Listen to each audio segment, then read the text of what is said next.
Bonjour, chers clients, partenaires et mon team. Nous vous souhaitons la bienvenue au webinaire EM Industrie de la société Siemens sur le thème mise en service du variateur de fréquence Synamics G220 avec le panneau opérateur STI Pro. Je m'appelle Bert Treber, je suis responsable pour EM Industrie.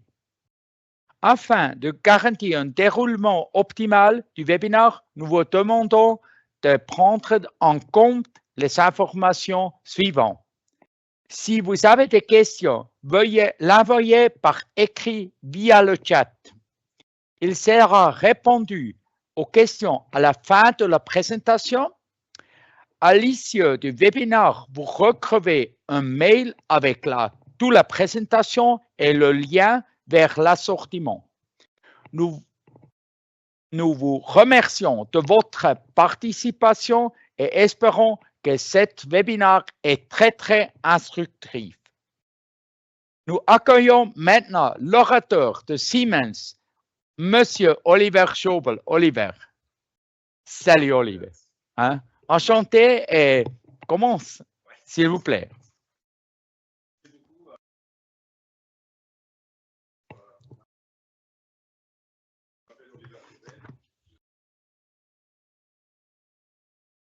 Je m'appelle Oliver Schobel. Comme Beat a bien dit, je suis chez Siemens depuis plusieurs années et je travaille en tant que consultant pour tout ce qui est système d'entraînement de Siemens, responsable pour la Suisse romande. Avant de commencer, j'aimerais bien vous montrer l'introduction, l'agenda du webinaire. Tout d'abord, avant qu'on commence vraiment avec la matière du webinaire, le variateur Synamics G220, je vous donne un aperçu, on va rentrer un peu dans la théorie. Je vais vous montrer le portfolio, où est-ce qu'il situe le variateur G220. Je vais ensuite vous présenter le panneau d'opérateur qui est aussi dans le centre de ce webinaire aujourd'hui, le SDI Pro. Après, je vais vous montrer le G220 en utilisant en fait ce modèle qu'on a ramené aujourd'hui. Et à la fin, avant la session de questions, je vais vous montrer comment ça se fait une mise en service avec ce panneau de commande. Donc, tout d'abord, où est-ce qu'il se situe le variateur G220 dans le portfolio de Siemens? Et là, il est important de savoir que ça, c'est un variateur qui fait partie de la 3e génération des drives Siemens. Là, sur l'écran, vous pouvez voir maintenant la 2e génération qui est encore actuelle, par contre, et qui va être remplacée un jour avec la 3e génération. En général, il ne faut pas paniquer maintenant, ça ne va pas être demain, mais un jour, on va remplacer ces variateurs par la 3e génération. En général, voilà, vous voyez là le mouvement continu et on a 3 gammes à disposition. Alors la gamme standard, la moyenne gamme et la haute gamme. La gamme standard, là, il se situe le Synamics V20. C'est un variateur très simple pour les applications simples comme une ventilation en mode UF. On a la moyenne gamme avec le variateur G120. C'est un variateur modulaire et avec ses 2 variantes compactes. Et le X, ça c'est le variateur qui est fait pour les applications pompage, ventilation et compression. Et dans la haute gamme, ou plus ou moins dans la haute performance, dans ce cas-là, on trouve le variateur G130, sa version armoire, le G150, qui sont plus performants en fait que les variateurs G120. Donc, 3e génération, alors le G220, on a commencé en fait à introduire dans le mouvement continu le G220 tout d'abord, la haute gamme. Et on va aussi avoir des successeurs dans la moyenne gamme et la gamme standard. La déclaration n'est pas encore fixe aujourd'hui. Par contre, on peut voir aussi dans la moyenne gamme, on va garder un peu le même concept. On va avoir un variateur standard, une version compacte et aussi une version pour les applications pompage, ventilation et compression. Et aussi, bien sûr, dans la gamme standard, on va avoir un successeur un jour. Jetez un œil sur le mouvement discontinu dans le monde cerveau. C'est le même principe. On a une gamme standard où il se situe le V20. C'est un variateur pour le positionnement très simple. On a une moyenne gamme avec le Cynamix S210, un variateur beaucoup plus performant, un variateur monoaxe où on peut brancher plusieurs moteurs. Et dans la haute gamme, on trouve le S120 en fait. Ça, c'est notre variateur haute performance, aussi pour le mouvement continu d'ailleurs, qui nous permet par exemple un entraînement multi-axe. Alors on peut brancher plusieurs moteurs à la même alimentation, au même lien DC, et aussi une récupération d'énergie vers le réseau. Les successeurs de ces variateurs sont déjà sur le marché ou en train de se mettre sur le marché, on peut dire. La gamme standard et la moyenne gamme, ils sont déjà sur le marché. Donc, on a le S200 qui remplace le V90 et aussi le S210 nouveau avec son update de la firmware qui lui a rendu encore plus performant qu'avant. Et ensuite, on a commencé, il y a quelques mois, d'introduire le Cynamix S220 sur le marché avec sa nouvelle control unit qui va être encore beaucoup plus performant que la control unit actuelle. Retournons maintenant sur le variateur G220. En général, on peut dire qu'il existe en trois variantes. On a au milieu de cette image, on a la variante générale, on peut dire, multipurpose. À gauche, vous voyez encore une variante Clean Power. C'est une variante avec un filtre désharmonique intégré. Il y a encore une diapo après que je vais expliquer un peu plus en détail. Et après, il y a encore une version régénérative. Elle n'est pas encore sortie sur le marché. Par contre, on est en train de travailler sur ça et ça va plutôt arriver l'année prochaine. Et toutes ces trois variantes sont en fait disponibles en IP20 ou en IP55. Donc, ça nous donne en fait 6 variantes de ce type de variateur pour répondre aux exigences des applications de la haute gamme. Maintenant, encore une fois, pourquoi le G220 est-ce qu'il se situe en fait dans la haute gamme? Et ça, c'est sur un côté, bien sûr, comme j'ai dit, grâce à sa hardware. Donc, on parle de la version Clean Power, on a une version régénérative, mais aussi à cause de sa software. Il dispose en fait des fonctionnalités qui sont vraiment faites pour les applications haute exigence. Par exemple, on a un lien dans le cloud avec un module IoT. On a une redondance S2, on a un Profinet IRT à disposition, une régulation vectorielle haute performance. Les fonctionnalités sécurité sont tous en SIL 3, etc. Donc ça, ce sont tous des fonctionnalités nécessaires pour répondre aux hautes exigences dans l'industrie. Sur ce diapositive, un peu plus en détail, on voit en fait tout ce qui est disponible avec le variateur G220.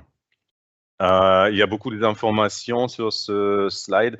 C'est pour ça que je vais vous guider un peu pour expliquer un peu mieux en fait ce qu'on a dans le portfolio aujourd'hui. Alors en général, vous voyez qu'il y a plusieurs puissances disponibles et sur 2 niveaux de tension, on peut dire. Le G220, c'est un variateur qui existe seulement en triphasé et on a des tensions de 200 à 240 et de 380 à 500 volts à disposition. On n'a pas une version monophasée. En général, le variateur, il arrive, si vous commandez ce variateur, il arrive dans une version compacte, par contre, sans beaucoup d'informations, sans beaucoup de capacité de fonctionnalité. Comment est-ce qu'il arrive? Il arrive avec une partie de puissance. Et vous voyez ici en gros, à gauche, en haut, le panel SDI standard. Ça, c'est un panel qui est toujours intégré dans ce variateur. Et puis, c'est déjà tout. Et avec cette gamme de variateurs, on a créé, en fait, on a introduit aussi un nouveau concept de modularité, on peut dire. On a plusieurs modules qu'on va rajouter maintenant pour vraiment répondre aux exigences de l'application, très individuellement. Alors ça, c'est un peu l'avantage. On peut vraiment, selon le besoin, ajouter ou pas ajouter des modules. On commence en bas du slide avec les modules de communication. Donc, tout d'abord, dépendant de l'automate, on va choisir un module de communication, par exemple le Profinet. On a également Profibus et Modbus RTU à disposition. On a des modules hardware qu'on peut rajouter, par exemple un module drive-click pour traiter les signaux des codeurs drive-click, des moteurs. On a un module SMT, ça je trouve que c'est assez important. C'est un module qui s'appelle Smart Motor Temperature. Ça nous permet en fait de traiter des signaux des PTC venant d'un moteur ATEX directement dans le variateur. Et on a aussi un module, comme j'ai déjà dit, pour la connectique avec l'IoT. Ensuite, on a aussi des fonctionnalités software qui sont aussi assez importantes. Par exemple, une fonctionnalité, une licence Safety Extended pour le contrôle de mouvement de l'entraînement. On a un module ou une licence Motor Control Extended qui nous permet en fait de surveiller et de contrôler le moteur très exactement par rapport à sa vitesse et son couple, même en très basse vitesse sans capteur sur le moteur. On a un positionnement et poste à disposition, les drive control charts et aussi une connectique OPC-UA. Donc beaucoup de fonctionnalités qu'on peut rajouter selon le besoin. Jetons encore une fois un œil sur la version Clean Power. La version Clean Power, quelle est la particularité en fait de cette version du G220? C'est en fait, avec cette version et son filtre actif, on garantit les valeurs THDI, moins que 5%, ce qui est aujourd'hui souvent demandé des fournisseurs d'électricité pour pouvoir garantir en fait un réseau propre par rapport aux harmoniques. Une particularité en fait de ce variateur, c'est le gain de place. Et pour ça, on a fait une comparaison. Vous voyez ça au milieu du diapositive à droite. C'était une comparaison en fait avec un variateur G120, un filtre actif harmonique qu'il fallait rajouter en plus et la version G220 Clean Power. Et on peut bien voir que on gagne énormément de place. Alors, la version Clean Power, elle est vraiment également grand que le variateur G120, par contre avec le filtre déjà intégré. Donc, on gagne autour de 80% de place dans certains cas. Une chose importante, c'est la mise en service des variateurs. Donc, en général, on a deux possibilités de mettre en service ces variateurs de fréquence. Une fois avec un web server et le deuxième fois avec le Start Drive, bien sûr. Et c'est possible de mettre en service les G220 à partir de la version 18 de Start Drive. En général, voilà. Le but, c'est en fait de réduire le temps nécessaire sur place pour la mise en service et aussi réduire le temps pour la sélection des composants. La mise en service, j'ai expliqué les options. Pour la sélection, on a notre configurateur dans le web, notre SPC, et aussi une autre option, c'est le TIA Selection Tool, qui nous propose aussi un peu une sélection un peu plus dynamique, un dimensionnement dynamique en fait. Une autre option, c'est aussi avec Drive Sim Engineer, on a la possibilité de créer un jumeau numérique du variateur de fréquence et déjà, avant d'aller sur place pour la mise en service, faire une mise en service par distance. Donc ça diminue un peu le temps sur place et à la fin, ça va diminuer beaucoup pour la mise en service.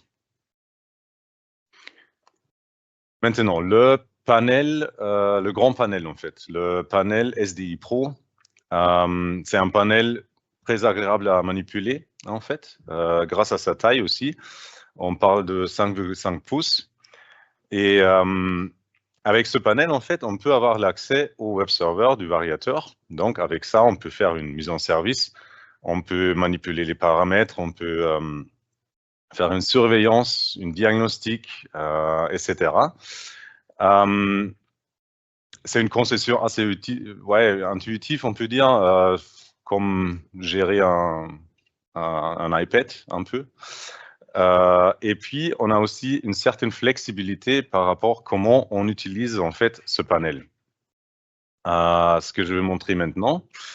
Alors, un panel, en général, on peut le mettre à quelque part ou on peut l'installer à quelque part. Et puis, on a trois possibilités pour manipuler ce panel. Ça, c'est premièrement à gauche.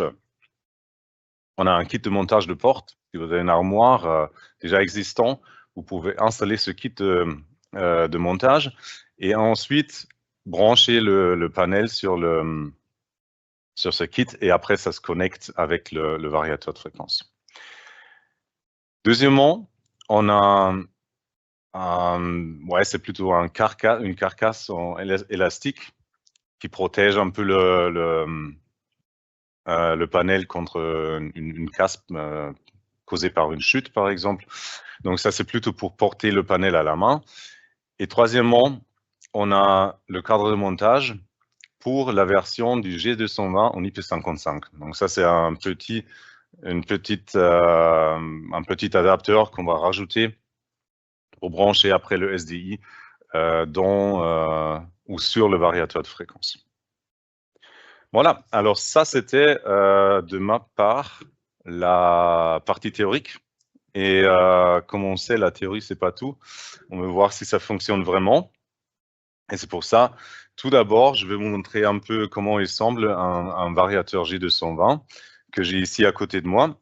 Quelles sont peut-être les particularités avant de faire la mise en service par le panel. Alors ici, on voit bien, ça c'est un variateur G220 à une puissance assez petite. Par contre, il est assez grand. Et ça, c'est aussi grâce à son self dans le lien DC. Alors, on a intégré un self dans le lien DC pour garantir des longueurs de câbles jusqu'à 300 mètres, des câbles blindés. Et pour réduire aussi déjà un peu des harmoniques pour protéger aussi le variateur contre les surtensions et surcourants. Voilà. On a ici en haut, on peut voir que on a les deux prises de Profinet, par exemple, ici. On a deux ventilateurs qu'on peut assez facilement, parce qu'ils sont vraiment à la surface du variateur, ils ne sont pas cachés dedans. On peut échanger en cas d'erreur ou en cas de casse, on peut échanger assez facilement ces ventilateurs. Et aussi, on a la connectique pour la résistance de freinage qui se connecte directement dans le hacheur de freinage qui est aussi intégré en standard dans ce variateur. Ici, sur le front, on peut voir, comme j'ai dit, alors ici, on a à gauche, on a le panel SDI standard. Donc ça, c'est pas un panel forcément pour ajuster des paramètres dans le variateur. C'est assez petit. Peut-être il y a un meilleur moyen, on peut dire. Par contre, ce panel, ça nous donne peut-être la possibilité de lire quelques paramètres et de faire déjà une surveillance, etc. Là, en bas du panel, on voit la prise ou la borne X127. Ça, c'est plus ou moins la borne pour la mise en service. Alors là, on va brancher aussi, par exemple, après le panel SDI. Et on va brancher aussi ce Smart Adapter. Ça, c'est un adapteur qui crée après son propre Wi-Fi. Et sur ce Wi-Fi, on peut se connecter, par exemple, avec un ordinateur, avec un tablet ou un smartphone sur le web server du variateur. Si on enlève ici le plastique. On peut voir les autres bornes du variateur. Donc ça, ce sont les bornes standards qui s'enlèvent en fait assez facilement. Donc on peut retirer en fait ces bornes. On peut câbler vraiment les bornes tranquillement en dehors du variateur. Et après, on va juste remettre en fait la borne et c'est tout câblé. On a parlé des options modules. Donc ici, j'ai un module SMT. Ça, c'est voilà, un module qu'il faut rajouter pour les moteurs en ATEX, pour les PTC. Et on voit ici en bas, il y a un petit rail. Et sur ce rail, en fait, on va juste connecter ce module. On va le cliquer. Et si jamais on peut le visser aussi pour être sûr que ça ne s'enlève pas, mais déjà, cette fonctionnalité est directement intégrée. Si ça ne suffit pas, alors ici, on voit bien, il n'y a pas de place pour plus des modules. Par contre, en théorie, c'est possible de mettre plus des modules hardware.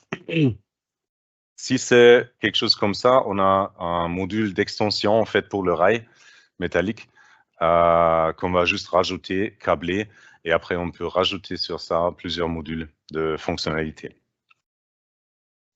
En bas du variateur, ça c'est peut-être un peu moins spectaculaire, mais c'est assez important. C'est les raccordements pour les câbles de moteur et pour la tension en fait. Donc ça fonctionne aussi également avec les. On peut câbler juste les connecteurs et après juste rajouter les connecteurs sur le variateur. Voilà. Alors ça c'est un peu le modèle. Et puis maintenant, on passe à gauche. Et là, je vais vous montrer un peu notre modèle de démonstration déjà. Alors ici, sur le modèle de démonstration, on voit bien qu'on a un variateur G220. Il est déjà connecté théoriquement au Profinet. La X125, elle est déjà connectée avec le panel SDI Pro. On voit un automate S7200, 1500, pardon. Et cet automate, on a débranché pour la démonstration, donc ça, on peut un peu oublier. Et on voit ici un moteur asynchrone qu'on va, à la fin de la présentation, mettre en service voilà, pour montrer la fonctionnalité. OK, bon.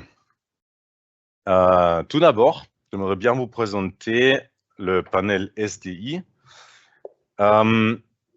Voilà, alors si on branche le panel SDI, on arrive au menu principal. Donc là, on peut voir, par exemple, ici, les informations générales de l'entraînement. Alors, on peut dire, voilà, on peut voir, ça c'est un Cynamix G220 avec une puissance 0,55 kW, un courant nominal de 4,1 ampères, etc. Et on a branché un moteur de 0,18 kW, etc. Donc ça, c'est un peu les hard facts du variateur. Après, on peut voir aussi un état de l'entraînement. Maintenant, c'est un peu moins spectaculaire parce que le moteur ne tourne pas. Donc voilà, la vitesse, elle est zéro, le couple aussi, la fréquence du variateur aussi, bien sûr. Ensuite, on voit aussi toutes les connexions en fait de ce variateur. Alors, on peut bien voir, comme j'ai dit, on a débranché l'automate S7. Donc là, ça c'est non connecté ici à droite. Par contre, on a une unité de commande, le SDI Pro, qui est bien connecté avec cette adresse IP sur ce type de variateur. Et en fait, on a aussi des messages actuels. Un crochet vert, ça c'est toujours un bon signe en fait. Donc ça veut dire tout fonctionne et voilà, on peut continuer en fait. En rentrant dans le menu, il y a plusieurs points qu'on peut voir. Alors, déjà une mise en service. Ce que je vais vous montrer après, c'est la mise en service rapide. Par contre, on a aussi une mise en service étendue. Ça, c'est plutôt fait pour, par exemple, une contrôle vectorielle avec capteur de vitesse, par exemple. Alors, un peu des mises en service où il faut paramétrer plusieurs paramètres que pour un moteur asynchrone standard avec rien du tout. La conduite et supervision, aussi assez utile. On a par exemple un aperçu des états, des IDO ou des entrées et sorties analogues. Ça, c'est aussi bien ou parfois important à savoir sur quelle valeur est-ce qu'il se trouve maintenant ce valeur. On a aussi un état de l'entraînement. Voilà, on voit bien toutes les valeurs sont à 0 sauf la tension. Ça veut dire le lien DC, il est sous tension. On a un diagnostic qui est très utile en cas d'erreur, par exemple. Alors, par exemple, ici, avec le point ici, avec les tampons, on peut vraiment savoir, avec un tampon de temps, en fait, qu'est-ce qui s'est passé, en fait, avec ce variateur. Alors, ça marche, par exemple, avec mise en service de l'appareil, ça marche avec tout ce qui se passe avec cet appareil, aussi avec les erreurs, etc. Donc, ça, c'est très, très bien à savoir pour résoudre un peu des problèmes qui peuvent arriver. On a une liste de paramètres. Ça, c'est une liste voilà, assez utile. Souvent, il faut paramétrer en plusieurs valeurs en plus, des valeurs qui seront paramétrées en fait par la mise en service rapide. Et puis, voilà, on a une belle liste en fait de ces paramètres. Alors, on voit les valeurs, la description, etc. et aussi le paramètre en soi. Par contre, voilà, moi, par exemple, pour les rampes, pour le temps de montée de la tête, je ne sais pas le paramètre, mais ça, c'est pas grave, parce que ici, on peut, par exemple, chercher pour le mot rampe. Et après,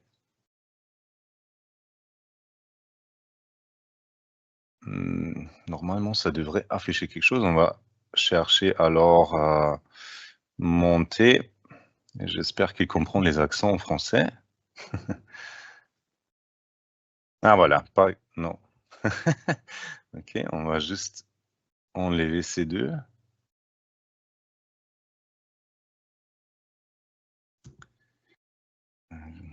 Très bien.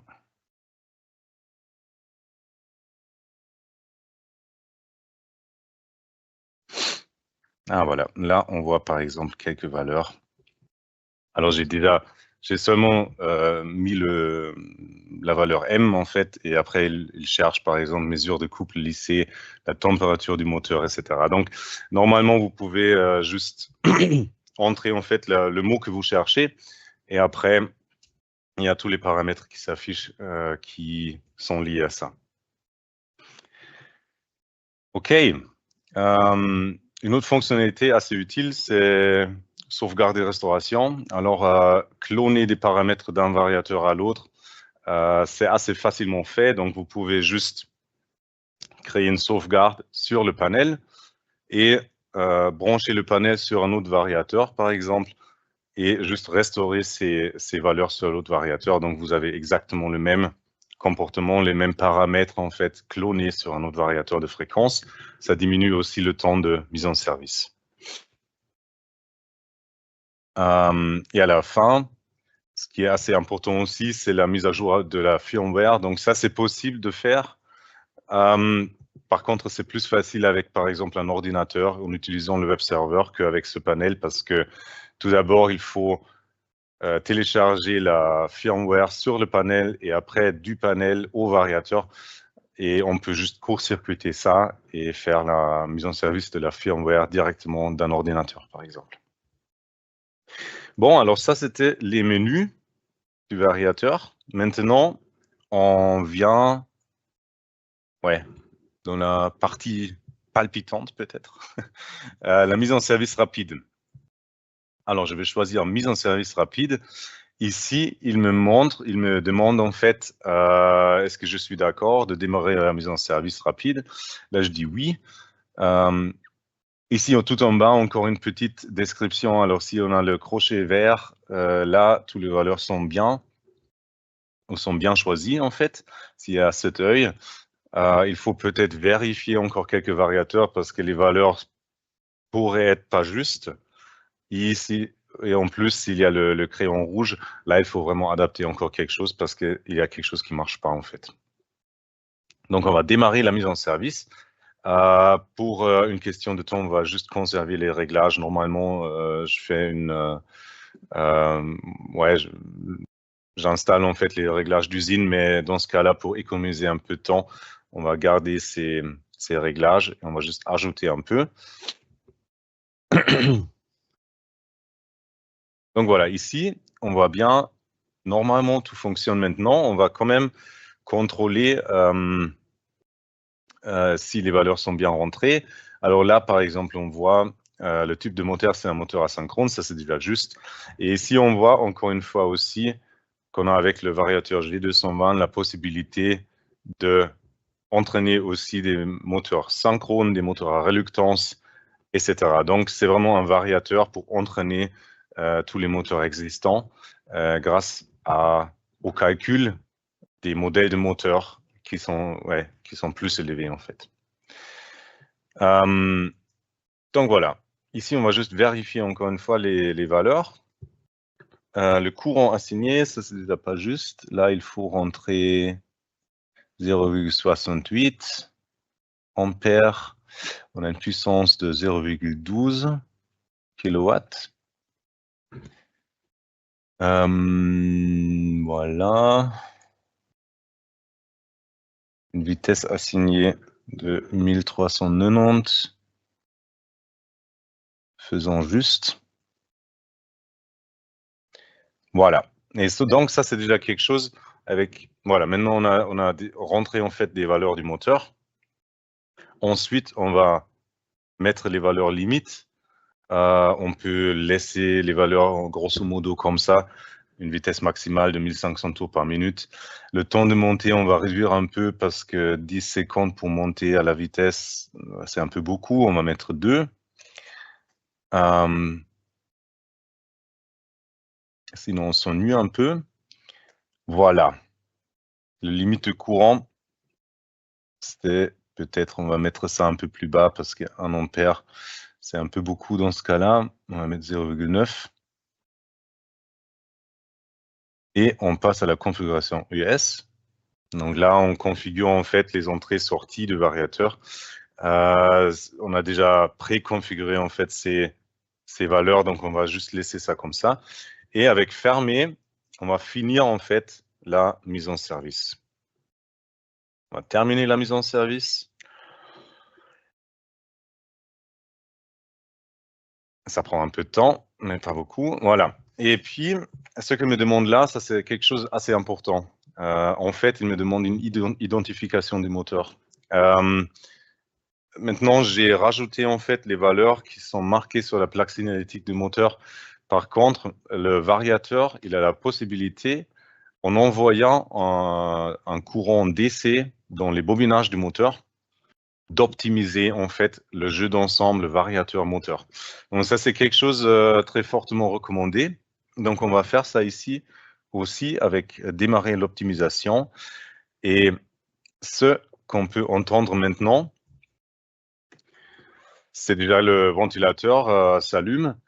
Et maintenant, il y a un ton très haut en fait qui nous dit maintenant le variateur, il envoie ses courants DC dans les bobinages pour optimiser le système d'entraînement. Ça prend un petit moment maintenant. Voilà, il a fini, donc on va juste continuer avec la mise en service. Et puis, c'est toujours un peu important. Après, on a réglé, on a préconfiguré en fait le moteur, et toutes ces valeurs. Est-ce que ça fonctionne aussi? Donc, on va ouvrir le tableau de commande. Et là, on peut, par exemple, ici, faire un test. Donc, on peut ici, par exemple, mettre une vitesse de consigne. On va peut-être mettre 900 tours par minute. Et puis, en appuyant en fait sur les boutons ici, je peux faire tourner le moteur à gauche et à droite. Donc ça, on peut faire maintenant. Je vais faire tourner le moteur à droite. Tout d'abord, il faut prendre la maîtrise de commande. Donc, il me demande, est-ce que tu veux vraiment tu veux vraiment contrôler le moteur à la main? Je dis oui. Et là, voilà, je peux faire tourner le moteur, par exemple, à droite. Et on peut voir, OK, on a bien configuré en fait le moteur. Il se tourne dans le sens et avec la vitesse qu'on veut. Il n'y a pas d'erreur. Donc ça, c'est déjà un petit succès. Voilà. Et à la fin, si on éteint le moteur, je peux rendre la maîtrise de commande et puis ça fonctionne.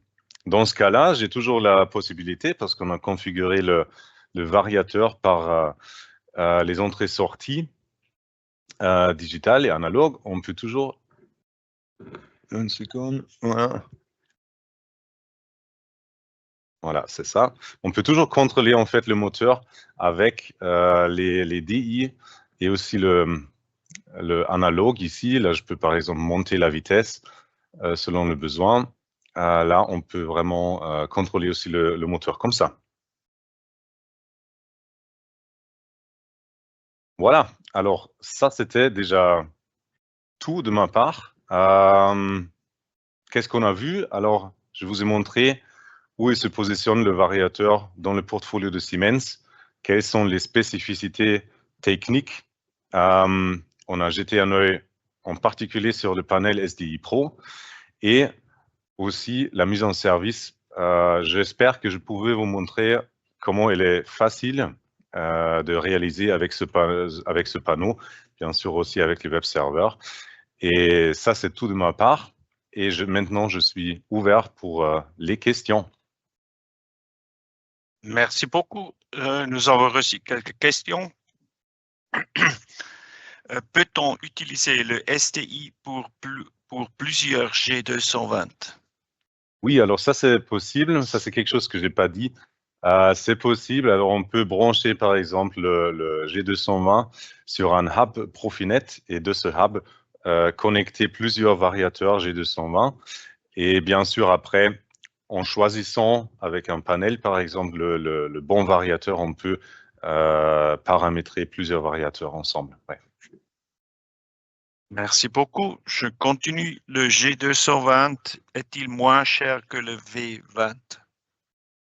Oui, alors ça, c'est le prix, c'est toujours une question importante. Par contre, dans ce cas-là, non. Alors ça, c'est clair parce que le V20, c'est un variateur dans la gamme basique, en fait. Il n'a même pas des fonctionnalités safety, c'est même pas un contrôle vectoriel. Et le G220, c'est un variateur de haute performance. Alors, il dispose vraiment tout ce qu'on a besoin pour les applications très exigeantes. Donc, non, il sera plus cher, ça, c'est sûr. Merci beaucoup. L'onduleur avec un haut degré de protection est-il toujours livré avec un interrupteur SUVA? Non, il n'est pas toujours livré. Alors, par contre, on peut choisir en fait le disjoncteur SUVA en option.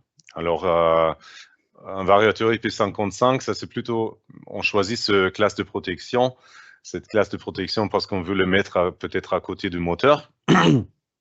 Donc, ça fait aussi sens en fait d'intégrer un tel disjoncteur pour vraiment être sûr que non seulement le moteur est coupé du courant, mais aussi de la tension pour faire peut-être des travaux sur le moteur.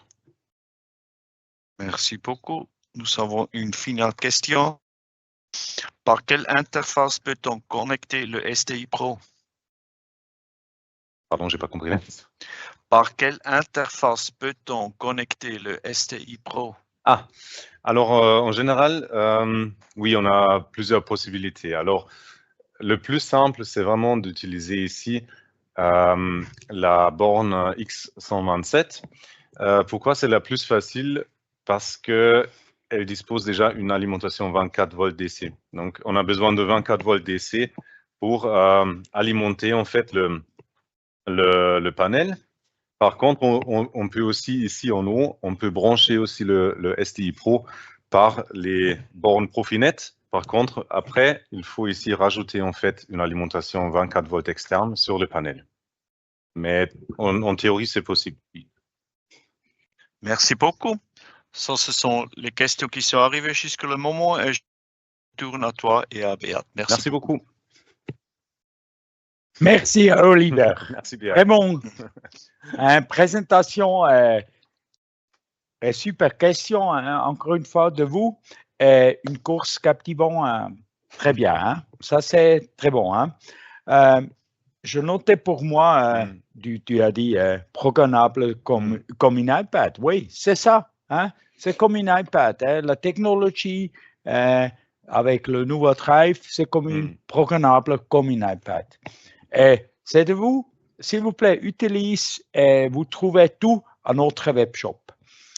Nous vous remercions de votre participation et vous souhaitons une très bonne journée et une belle semaine. À bientôt. À bientôt. Merci beaucoup.